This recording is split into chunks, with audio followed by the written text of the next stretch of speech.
Do you know when TV families actually talk to each other instead of yelling across a reality show set? From 1974 to 1983, Little House on the Prairie gave us 9 seasons and 204 episodes of life lessons, heartbreak, and the occasional brawl. Based on Laura Ingalls Wilder's classic books, the series followed the Ingalls family as they built their lives in the frontier town of Walnut Grove, Minnesota. Michael Landon starred as devoted patriarch Charles Paw. Karen Grassley was his steadfast wife Carolyn, and Melissa Gilbert, Melissa Sue Anderson, and the Greenbush twins brought their daughters Laura, Mary, and Carrie to life. And of course, Allison Argrim stole every scene as the deliciously awful Nellie Olsen, the Prairie's original mean girl. Together, they gave NBC one of the most beloved dramas of the 1970s and early 80s. A mix of pioneer grit, family warmth, and surprisingly dark storylines that still hold up today. But behind the wholesome image was a show full of strange production quirks, off-screen feuds, and flat-out bizarre trivia. From Purple Paw to the secret ingredient in Ma's cooking, we're counting down 15 weird facts you didn't know about Little House on the Prairie. And stick around for number 2. You won't believe where the theme song wrote in from. Now, before we get started, don't forget to like, subscribe, and hype the video so you never miss a trip back through retro TV history. Now, let's get into the countdown with number 15, the yellow brick road beneath Walnut Grove. When Little House on the Prairie moved from Paramount Studios to MGM's massive Stage 15 in the summer of 1979, the crew started tearing up the old flooring to build the new Walnut Grove interiors. The Ingalls cabin, the schoolhouse, Olsen's mercantile. During that tear-up, that's when they found it. Faint yellow bricks still painted on the soundstage floor. The original yellow brick road from the 1939 classic, The Wizard of Oz, still intact 40 years later. Melissa Gilbert and Allison Argrim completely lost it. Argrim later described how the two of them got wildly excited dancing around the set and singing while pretending to be Dorothy. They just spent 5 seasons filming Prairie life at Paramount, and now they were standing on a piece of Wizard of Oz history. And here's where it gets wilder, pun intended. The season before the move, Ray Bullier, the original Scarecrow, had guest starred as the wandering performer Toby No, and the title of his first episode, There's No Place Like Home. Bullier filmed at Paramount, so he never saw the yellow brick road discovery, but the coincidence is almost too perfect. Dorothy's line, the Scarecrow's return, and a TV Prairie family landing on the yellow bricks a year later. Sometimes the universe just likes to show off. Number 14, the explosive end of Walnut Grove. When The Last Farewell aired in 1984, the Little House on the Prairie saga didn't quietly ride off into the sunset. It ended with a full-blown prairie apocalypse. The town of Walnut Grove was blown sky-high in one of television's most shocking finales, and Michael Landon gave the order. The decision wasn't just creative flair, it was practical. The show's exterior sets stood on leased land at Big Sky Ranch in Semi Valley, and the contract required that the property be returned to its original untouched condition. Rather than spending weeks dismantling every building, Landon came up with a faster and far more cinematic solution. Write the demolition into the story. But this wasn't just about efficiency. Landon had built Walnut Grove from scratch a decade earlier, overseeing its design on a completely empty stretch of land. He personally approved every layout, fence, and storefront, determined to make it feel like a real frontier town rather than a Hollywood backlit. Walnut Grove was more than just a set. It was his creation, and he wasn't about to let it end up in a dog food commercial years later. So, Landon gave it an apocalyptic send-off. In The Last Farewell, a ruthless land baron arrived with a federal marshal to announce he owned all the land in Hero Township, turning the town's people into tenants. In defiance, Melissa Gilbert's Laura Ingalls smashed her windows, inspiring the others to do the same. One by one, the men planted dynamite in their homes and businesses, deciding that if they couldn't keep their town, no one else would. The explosions were real. There were no models, no trick shots. Walnut Grove School, mercantile, and homes were leveled one after another, leaving only the church and the Ingalls' little house standing. For the cast, it was devastating. Melissa Gilbert described it as the longest funeral she'd ever attended. Those weren't fake tears. They were mourning something they'd helped build for 10 years. Oh, and the Ingalls house. Stan Ivar, who played John Carter, asked Landon if he could keep it. Landon said yes. So, Ivar disassembled the entire structure piece by piece and stored it on his own property. It's still there decades later, fragile and legally contested, but it is intact. Landon blew up Walnut Grove in 1984, and one cast member literally took a piece of it home. Number 13, Nellie Olsen. France's favorite mean girl. In the US, fans loved to hate Nellie Olsen, but in France, they just plain loved her. In France, where the show was called, and I hope I'm not butchering this, La Mesa La Prairie, Little House has been rebroadcast so many times that it's become a full-blown cultural institution. And while Americans might think of Laura Ingalls as the heart of the show, the French crowned a very different queen of Walnut Grove, Nellie Olsen. Actress Alison Argrim discovered her unexpected European stardom in the early 2000s when her fan mail suddenly started arriving in French. During a 2002 visit to France, she was mobbed by admirers who treated her like a pop star, calling her Lagas de la Prairie, the of the prairie, and meaning it as a compliment. The French adored Nellie's over-the-top dramatics and unapologetic flair. Instead of seeing her as the villain, they celebrated her as the show's most entertaining rebel. Argrim leaned all the way into it, creating a one-woman stage show called Confessions d'Angars de la Prairie, or Confessions of a Prairie, which she performs entirely in French to sold-out theaters across the country. She's now a bona fide celebrity in France, appearing on TV, in films, and in magazines. Her fame there is often compared to David Hasselhoff's popularity in Germany. It was unexpected, enduring, and oddly perfect. It's one of TV's strangest cultural twists. The spoiled brat of Walnut Grove became a national treasure in France. Turns out, while Americans were rooting for Half Point, the French were busy falling in love with Lagas. Number 12, Prairie Heat and Pioneering Fainting Spells. For all its postcard perfect sunsets and sweeping wheat fields, filming Little House on the Prairie at Big Sky Ranch in Semi Valley was often more a survival test than a wholesome family drama. The cast spent countless hours under the California sun, where temperatures routinely topped 100 degrees, and those idyllic pioneer outfits don't exactly breathe. The female cast members suffered the most. Their costumes were made of heavy period-accurate wool with multiple layers and long pet coats that trapped every bit of heat. Karen Grassley wrote in her memoir that her feet boiled inside her custom black boots. The child actors weren't spared either. Melissa Gilbert had to wear thick stockings and multiple skirts even in triple-digit weather. It wasn't just uncomfortable, it was dangerous. The combination of relentless heat and restrictive clothing led to frequent fainting spells. Alison Argrim nearly made fainting her signature move, collapsing so often that the crew started keeping an eye on her whenever the temperature spiked. When the crew dismissed Argrim's spells as a young girl being weak, it took someone else to prove the point.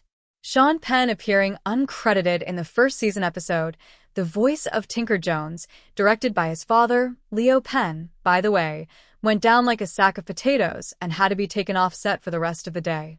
Suddenly, the crew realized the heat wasn't just uncomfortable, it was genuinely dangerous.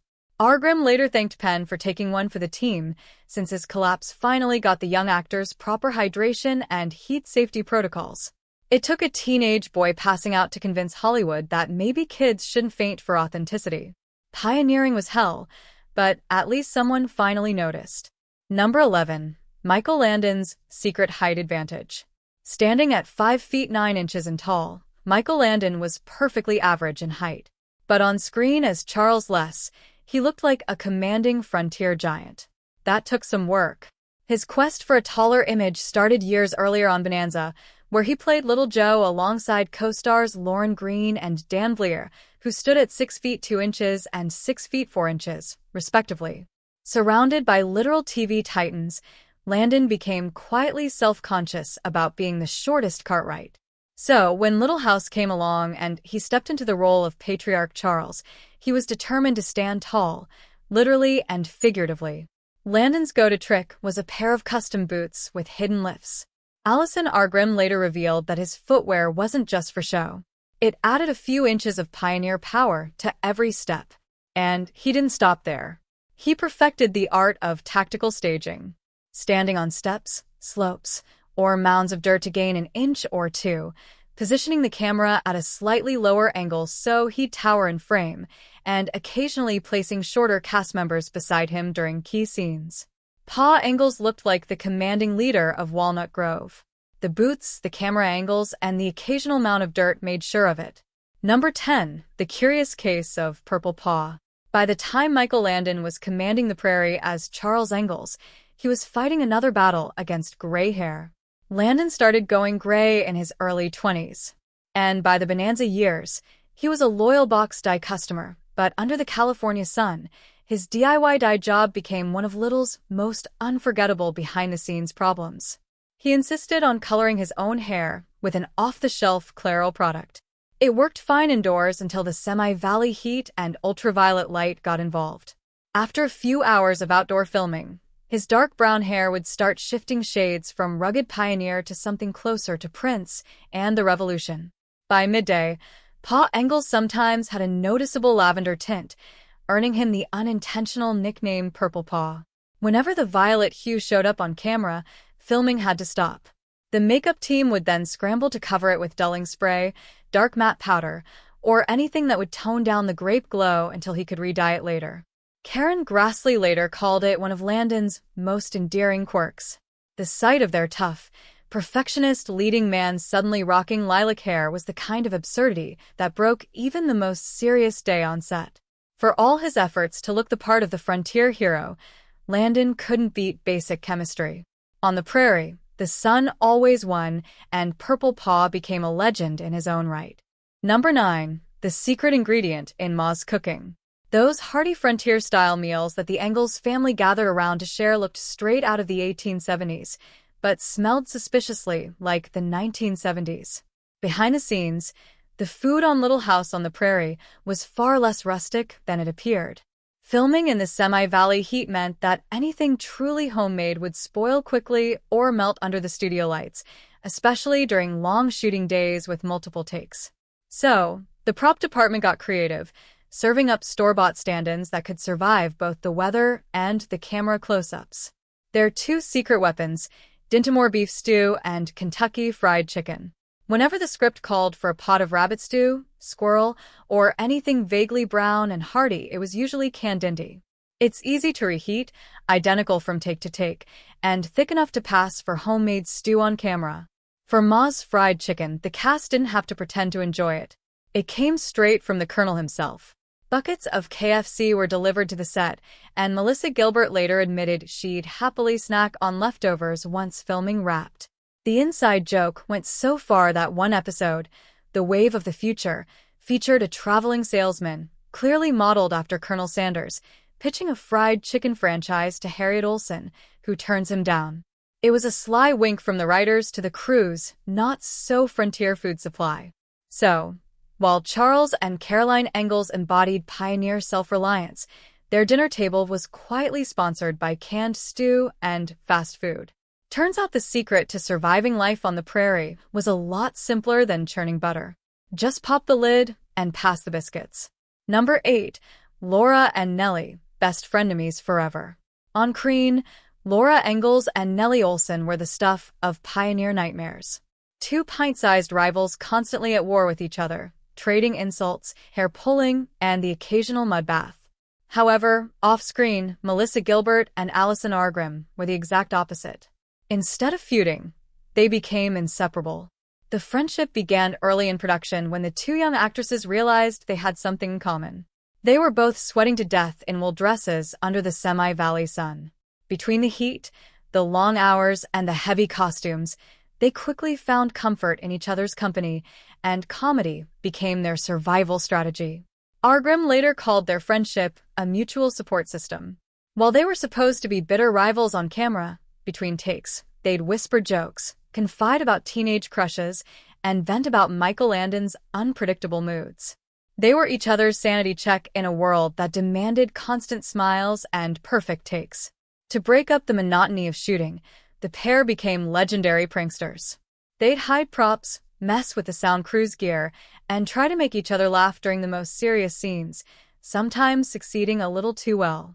When Armstrong's character, Nellie, later married Pearl Dalton, she and actor Steve Tracy decided to prank Gilbert by turning their on-screen kisses into ridiculously exaggerated makeout sessions. According to Armstrong, "We did it just to gross Melissa out, and it worked every time." Their friendship endured long after Little House ended.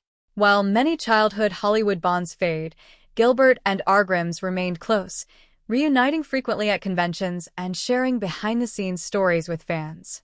Turns out the biggest prank Gilbert and Armstrong ever pulled was convincing America that they hated each other.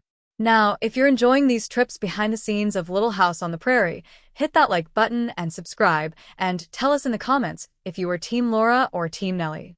Now, back to the countdown with number 7, Nellie Olsen's wig of wow. Nellie Olsen's perfect blonde curls may have looked like pure prairie glamour, but for Allison Armstrong, that hairstyle was more torture chamber than beauty parlor.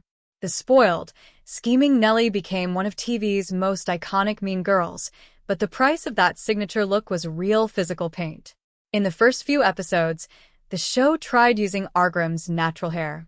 The problem was it was straight and fine, refusing to hold the tight ringlets the character demanded, especially in the outdoor heat and humidity of Semi Valley.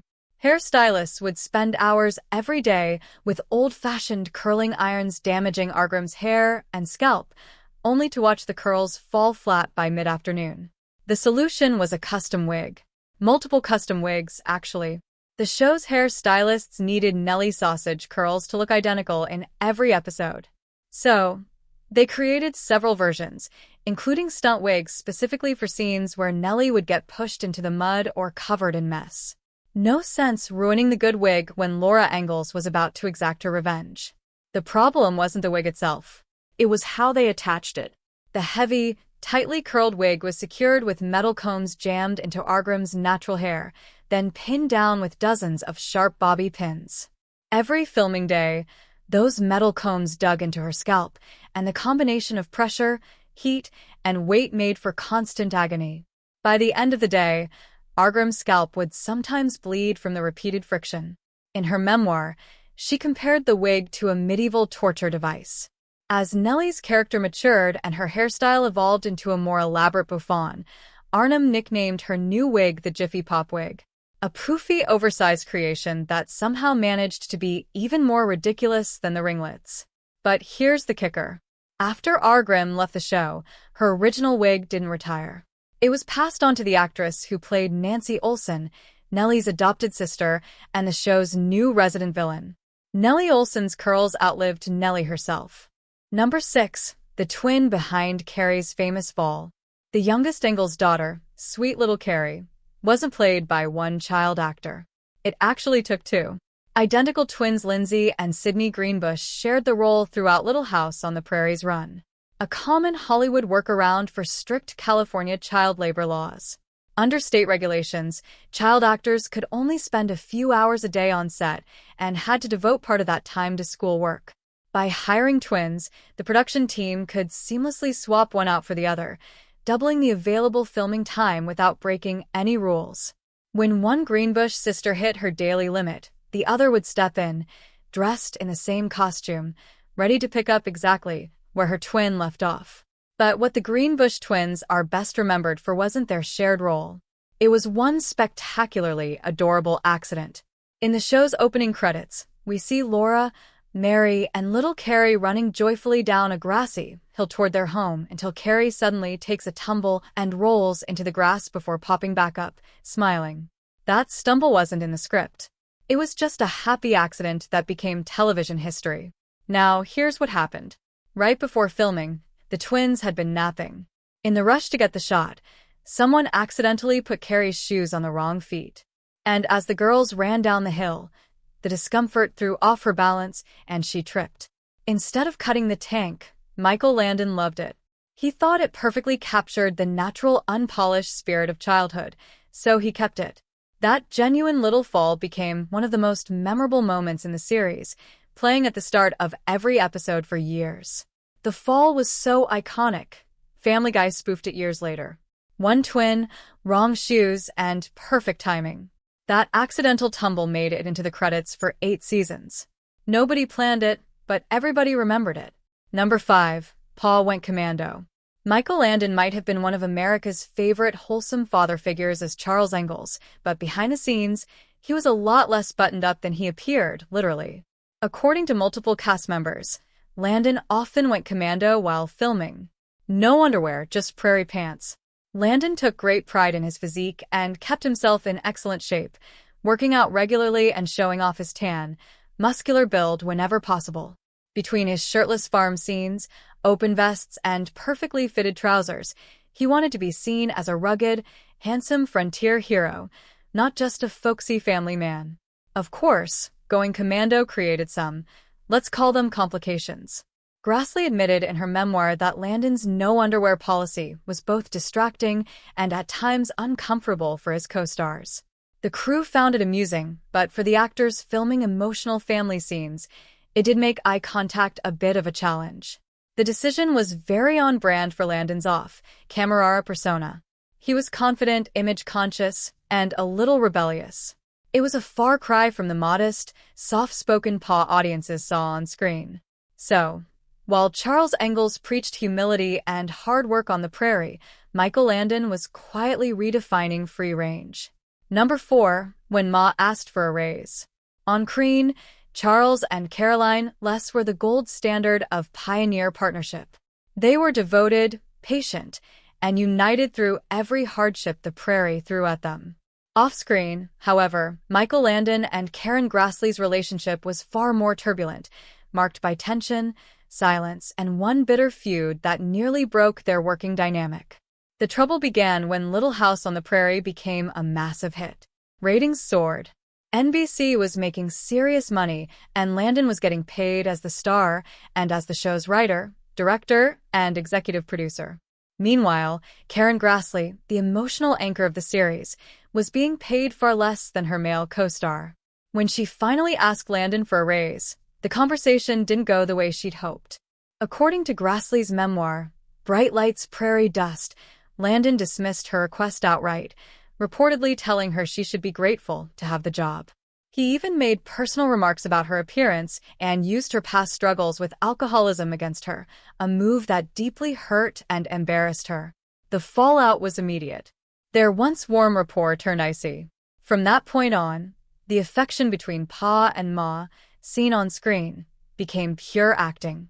Grassley described their professional relationship as tense and emotionally draining, especially during scenes that required intimacy or tenderness. For several years, they barely spoke beyond what was necessary for filming. Years later, when Grassley learned Michael was dying of pancreatic cancer, she made a decision. She called him. They talked, and I mean really talked for the first time in years. She visited him at his Malibu home, and they addressed the years of silence and hurt openly. They made peace before he passed away in 1991. Not every workplace feud gets that kind of ending, but theirs did. Number 3. The Bonanza episodes that rode into Walnut Grove. If some Little House on the Prairie storylines ever gave you déjà vu, you weren't imagining things. Michael Landon was a master recycler, and he didn't just reuse props or sets. He literally repurposed full episodes of Bonanza and gave them a fresh coat of prairie dust. Because Landon had written and directed many Bonanza scripts himself, and both shows were NBC productions, he owned the creative rights to his earlier work. So, when Little House needed new material, he dipped back into the Bonanza archives, swapped a saloon for a schoolhouse, renamed a few characters, and boom, new frontier drama, baby. Viewers back then had no streaming or reruns to jog their memory, so it was the perfect con. Several Little House episodes borrowed heavily from Bonanza storylines with remarkably similar themes and plots. The Season 2 episode, A Matter of Faith, was lifted directly from Bonanza's A Matter of Circumstance. Both involve a main character facing a grisly self-amputation after a severe injury, with Joe Cartwright in the original and Caroline Les in the remake. He was only 12 on Little House. Mirrored Bonanza's he was only 7, right down to the emotional beats about a boy wounded in a robbery. Season 5, Someone Please Love Me, reworked Bonanza's A Dream to Dream, about a lonely soul finding unexpected love. And the season 9 episode Little Lou echoed the same underdog theme as Bonanza's It's a Small World. For Landon, this wasn't laziness, it was efficiency. He knew which stories worked and wasn't afraid to give them a second life. After all, why write something new when you could dust off an old Bonanza script and slap a Little House title on it? Number 2, the Bonanza tune that became the Prairie theme. That warm, sweeping Little House on the Prairie theme, the one that plays as the Ingalls girls run down the hill, wasn't written for Little House at all. It was actually a leftover from Bonanza. Composer David Rose, who scored music for Bonanza, Little House, and later Highway to Heaven, originally wrote the melody for a 1971 Bonanza episode called Top Hand. Back then, the tune had a faster tempo and bold Western flair. Horns blaring, percussion pounding, fit for a cattle drive or chase scene. When Michael Landon launched Little House 3 years later, he asked Rose to adapt the piece for his new frontier family drama. Rose slowed it down, softened the arrangement, and replaced the brass with strings and a tender French horn solo. The result was that unmistakable melody that opened every episode for years. It was a perfect bit of music recycling. Practical, familiar, and deeply effective. It was the same composer, same melody, just different show. David Rose knew how to stretch a good tune. Number 1, the hidden cost of being P. Michael Landon made Charles Ingalls look like the kind of dad every kid wished they had. Steady, moral, and always ready with a life lesson. But off-screen, P was running a frontier empire built on caffeine, cigarettes, and sheer willpower. Landon wasn't just the star of Little House on the Prairie. He was the writer, director, producer, and unofficial god of Walnut Grove. Every script, shot, and edit went through him. The cast adored him and feared him in equal measure.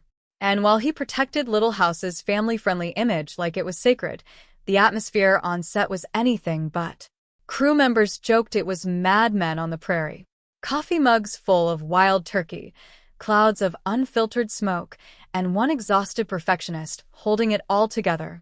Landon chain-smoked, drank before lunch, and still powered through 14-hour days rewriting scenes and giving line readings. He was brilliant, controlling, and completely unstoppable. A man who carried the show on his back until it nearly broke him. Even the decision to blow up Walnut Grove in the final movie was pure Landon. It was dramatic, defiant, and entirely on his terms. Pa Ingalls was wholesome. Michael Landon was complicated. And the price of keeping Little House on the Prairie perfect was the man at its center, burning twice as bright and twice as fast. And there you have it. 15 weird and wild facts about Little House on the Prairie. Which one surprised you the most, and which ones did we miss? Let us know in the comments section below. And if you like this video, hit like, subscribe, and ring that bell for more retro TV deep dives. We dropped the playlist link in the description. Until next time, this is Remember When.